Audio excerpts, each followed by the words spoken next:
So this is also going to be the title of the video, but I can't really think of a better lead in.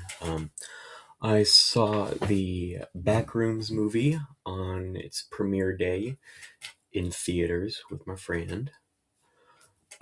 Really, really good movie, I must say. It was such a good. It was really so. Okay, thing is, I'm not a big horror person. Um, I'm really not. Um, my mom is. My mom is a huge horror person, actually, big fan. So she is actually, what my mom will do. She'll just look in the horror section on Netflix or like some streaming service and just look for totally random horror movies. Like just it'll be like small indie horror movies. So I've really never seen any of the classics like the Conjuring or Shining or Exorcist or however many more you want to name, Hellraiser, Evil Dead. Nothing. I've seen none of them. Haven't seen anything.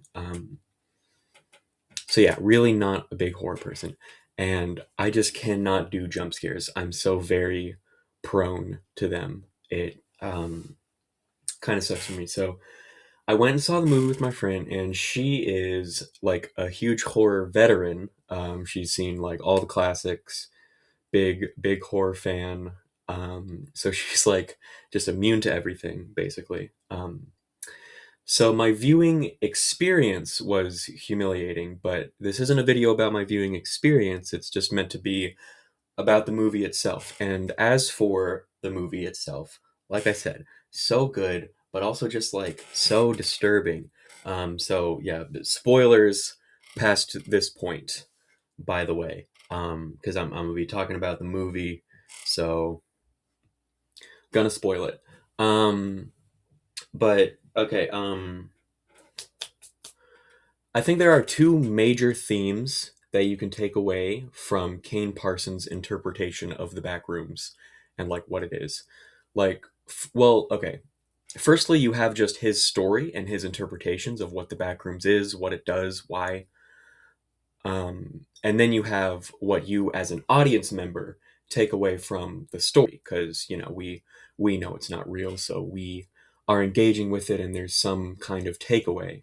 So as for the takeaway, as for the themes, I think the big thing was the infallibility of memory and the importance of resolving trauma and working through your own problems. Those were, from what I got, the two biggest takeaways. Um, you need to work through your problems and communicate openly. Otherwise, it'll just only lead to bad things and it'll only get worse. The only way out is through. And if you avoid things, things will get worse and worse and worse. And also, there's simply an overarching theme of, that memory is not perfect. Um, and it's great how he expressed these. So, um, hopefully, if we're all relatively online people here, so I'm sure we're all vaguely familiar with the Backrooms and what it is. I had a bit of a phase when I was a kid where I was like kind of obsessed with it and like was always like on wiki pages or watching like random YouTube videos about it because I just thought it was really interesting as a concept. But Kane Parsons' interpretation of the Backrooms and what it would look like and what it would be like to explore is just so amazing and just like so disturbing. Like it was a truly deeply disturbing movie for me because like whenever this movie was taking place in the Backrooms, when we were in the Backrooms, he just has this incredible way of setting up a shot where it's like, you can tell it could all easily be done, or like a lot of them, not all of them, could like easily be done with just practical effects and just like setting actual stuff up. But it just looked so imperfect, and it's just something that would never happen and that you would never see. It's like Uncanny Valley, but like not human faces, just like structures, things that we would usually recognize. And this is actually like a big thing within the movie itself. Like this is discussed by the characters. Clark, the divorcee owner of a furniture store who's bitter at his wife but refuses to change anything about himself or his personal flaws. That's his whole thing. He's the one who first discovers the back rooms, or he's the one whom we first see discover the back rooms, because also there's like a mysterious scientist character, doctor something, like character behind the scenes Turns out he ends up being a biomedical engineer who was a director at a company who accidentally found the back room, so his company has switched to being in charge of that. And I know that Kane Parsons had a series going on online about the back rooms before he made the movie. I didn't watch none of it, so I know that there were some references I didn't catch to the async company. But anyways, as it turns out, that is the world that I plan to get into. Like I'm plan as of right now, at least. It's subject to change to be a bio major at the university I'm going to, and I've been thinking a lot about bridging to biomedical engineering. Not definitive yet, because I'm young and have not made it to college yet, so of course I don't know for sure. But it's cool to see some representation, because a company that designs and improves MRIs or MRI machines, that is kind of up my alley. Hang on. But anyway, so Clark discovers the back rooms in the basement of his furniture store. He discovers an entrance to the back rooms where he no clips through reality, which we all know is the big concept with the back rooms. And then he's exploring, and like I said, just like the set design and like the way Kane Parsons did it, and like every shot, just the way the camera like lingers in rooms and like doesn't quite follow the protagonist, and it's like always off in the corner. It's just creates this perfect atmosphere of like disturbing and unsettling, and like just something's wrong. Like humans didn't make this. Like it's not something that's intentional or even really supposed to be there. um, and Clark eventually gets sort of not lost, I guess lost, but in the back rooms. And his psychologist therapist, his therapist, who is a recurring character by this point, we know her, goes looking for him and finds the back rooms herself. Let's see here. There's also like he has like a young assistant manager and like someone who he makes film his commercials, and it's a failing furniture store, but he ropes both of them into it, but they end up dying and we see their corpses later. He shoves one of their corpses in a fridge. It's really disturbing. Like it's such a reveal. But anyways, so Kane Parsons' version of the backrooms, of like what it is and why it is like just this it's just this warped version of the world that's like under us. I don't know if it's literally meant to be like under us, like under the earth, or if that's like just like the metaphorical, like, or like the closest interpretation, like our comprehension of it. But it's like under us, and it's like a repeated interpretation of the world above. It's like these layers and layers, but each and every time it just gets slightly more off. Like the way they describe it in the movie, the way Clark describes it, is misremembering. It's like the rooms themselves are like misremembering each other, themselves over and over. um and there are even like copies of people in the back rooms, except their eyes and their nose and their faces are all wrong, and they don't feel anything, they don't say anything. They're just these creatures just wandering, and it's, oh my fucking god, I was so scared. I'm like still scared about it, but oh my fucking god, it was so cool. Like there's just so much to think about. There's this one shot in the movie. It was my favorite shot in the whole movie, which is, I don't say that lightly, because this movie was amazing and every scene that took place in the back room, amazing.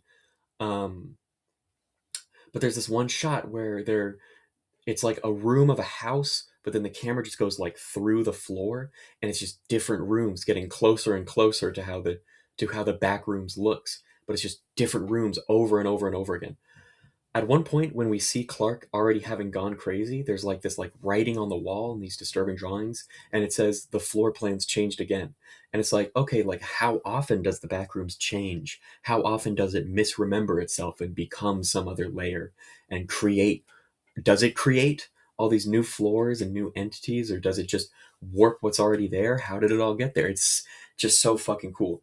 And it's like now you have to think about all of the entities in the back rooms. Like, were they all interpretations slash misrememberings of people that once were? Um, at the very end of the movie, we see a shot of the back rooms again, except it's the psychologist character. She escaped and she meets that scientist character from before who starts interviewing her. Um, they are my two favorite characters, which is not a lot of characters to choose from, because it's just not a character heavy movie, and that's fine. It's amazing. It's an amazing movie. Anyway, but we see the backrooms copy misremembering warped face of the psychologist sitting in the chair that she made it to after she finally managed to escape the back rooms. And one of the, I think, the final shot that actually takes place in the back rooms itself is a very slight warping and misremembering of the furniture store that we've been in so many times throughout the movie. And there's just like a monster version of Clark, like his misremembering is like, I don't know if there's like meant to be an entity that matches to every living thing or something like that. um but yeah, it was so fucking crazy, it was so fucking scary, I was terrified the entire time. I was i was literally like burying my face in my friend's shoulder. It was like it was it was really embarrassing for me, but like, oh my god, it was just done so fucking well. um um So I could go through talking about like every shot and every scene in the movie, but I when I do these videos, these kinds of things, like I always say, I don't script them, so I kind of just like going over overviews of things instead of talking about like all the specific shots. Um, but yeah, there's just so much to say about the way that the Backrooms was designed. It's just so perfectly disturbing and off. And it wasn't just the like first level, like the yellow wallpaper. Like that's how it started, and that was actually the bulk of it. But he so perfectly mixed in like the winding hallways, how it randomly narrows, and there will be like doors on the ceiling. And then there are like other like he included like the pool, which was also a big thing. There's like a winding senseless pool. um I don't even want to talk about the entities that show up, like the scary like monsters that aren't like misrememberings of people, because they were just genuinely scary. And like I said, I'm just so prone to that stuff. I'm a big scaredy cat. um but yes, overall, just such an amazing movie. I am so happy about how it went. I'm so happy about how the Backrooms was interpreted and put to screen. I am so happy just thinking about the themes and the messages, the metaphors, the things that we can extrapolate from it. um, I loved it, and my friend loved it too. We spent like a good half hour just talking about it afterwards. We went and got some ice cream. It was really fun, but whatever. Anyways, so that was those are all the positive things I have to say about the movie. So don't let what I have to say next diminish that, because this was genuinely like practically a 10 out of 10 movie for me. The one tepid criticism that I have for Kane Parsons, and I'm not exactly speaking as someone with experience, so whatever, but I felt that the passage of time was not very well established by the choice of shots, by the cinematography, like the way that Kane Parsons does it, I suppose. And I guess I'm more than happy to give him the benefit of the doubt and say that this is like on purpose, like an intentional directional choice. But Kane Parsons just chooses to only imply the passage of time through dialogue, like between shots. So like a character will be saying something and they'll say something that makes you realize like, oh, actually a bunch of time has passed since the last scene. But like I had that happen and I was like, oh wait, all this time has passed and I had no idea. Like that wasn't established. Because like Clark discovers the back rooms for the first time, but then like the next shot is him driving down to his therapist's office, and he discovers it at night, the back rooms, and then he goes to his therapist. So like movie making convention will kind of tell you that this is like the next day. But then he starts talking about how he's been back to back rooms every night since he's discovered it, and he has this map drawn. And only then do you realize, like, oh wait, a bunch of time has passed.